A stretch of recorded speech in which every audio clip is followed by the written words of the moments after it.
This is a watercolor time lapse. It's going to be focusing on character designs and not any scene in particular from the novel 1984 by George Orwell.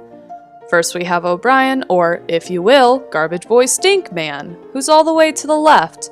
O'Brien is an inner party member, so he's wearing black overalls. Because he's inner party, I'd imagine him to be in healthier shape because he has better access to resources.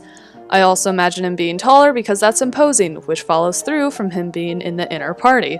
He also has fading red hair due to age because in the novel he's said to be an older gentleman, hence the wrinkles. I also figured him to have sideburns because he's an antagonist and bad guys generally have sideburns. I know that last part's a lie, but at least it makes him look cool.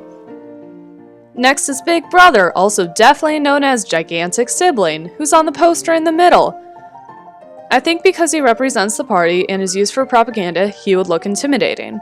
I also based his look somewhat off Joseph Stalin due to the similarities they have in ideology.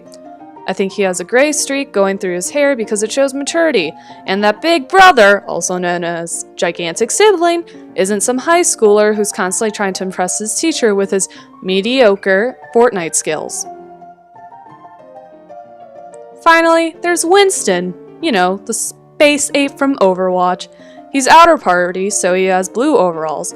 I don't think he would be as healthy as O'Brien because his limitation on resources. I think of him to be skinnier and meek because he's in constant fear of the thought police. His hair would also start to gray from the stress of living. And age, which is a big mood. All in all, 1984 is a fantastic novel with interesting characters who are left pretty vague. From this you can take a creative spin on the characters of what they might look like. Thanks for coming to my TED Talk.